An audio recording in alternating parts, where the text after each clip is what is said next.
Early morning in the Channel on the hottest day of the year. A BBC crew spots a boat with 17 people on board, wearing life jackets, but that's not always the case. This crossing is dangerous and has cost lives. Where are you from? From Iraq, from Iraq. Iraq. Just down the coast in Dover, it's 35 degrees. You can see the French shoreline clearly in the distance here. If a migrant boat is spotted out there in the English Channel, then chances are it will be escorted by Border Force, by the Coast Guard, back here to the port of Dover. The difference this year is the figures. We've seen a sharp increase in the number of people trying to use that route to reach the British mainland.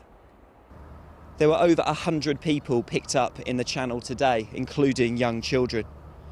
That after a record 235 yesterday. It takes the total to more than 4,000 since January, sharply up on previous years. That is putting real pressure on the Border Force patrols along the coast. No official would speak on camera, but Lucy Morton from the union which represents immigration staff says her members are not getting the support they need. We've got huge numbers coming in. Staff are working very long hours, obviously out in the heat. You're out in the heat yourself. Recently, of course, they've had to start to wear body armour because so many folk are being brought in. There's not enough time to search them whilst they're still on the cutters. So they're coming onto the cruise on the quayside at Tughaven without having been searched. So the staff have to wear body armour.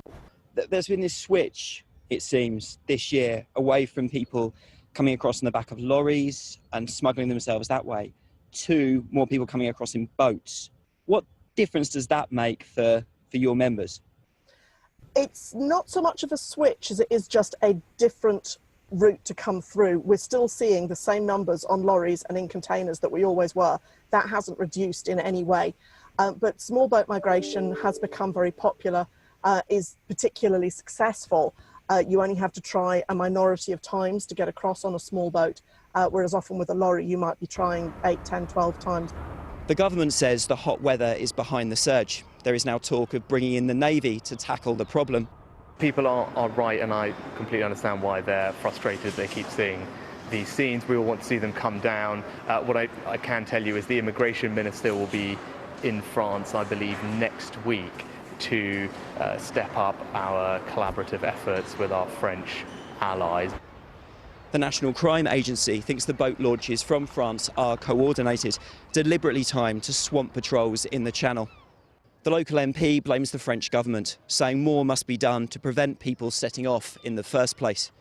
So we need to see the French authorities really step up their game and stop the boats leaving France, turn them around in the Channel, and if people do get here, to make sure that they're returned swiftly to France. Is it just the responsibility of the French, though? Is there more the British authorities should be doing, your party should be doing? Well, what we've seen is the government work very closely with the French to try and get the French to do more to stop the small boats. But we know that more needs to be done because too many are breaking through and getting into Britain. And actually, at the end of the day, people are safe on French shores. France has an advanced asylum and benefit system, and people should be claiming asylum and benefits in France, not trying to get on boats and break into Britain. After its motor broke down, the dinghy we saw earlier stopped just short of the British coastline. It was in UK waters, so picked up by the Border Force and brought to Dover. There is pressure then on the authorities on both sides of the Channel to do more to stop this happening. The question is, will stricter enforcement really stop desperate people from making this journey?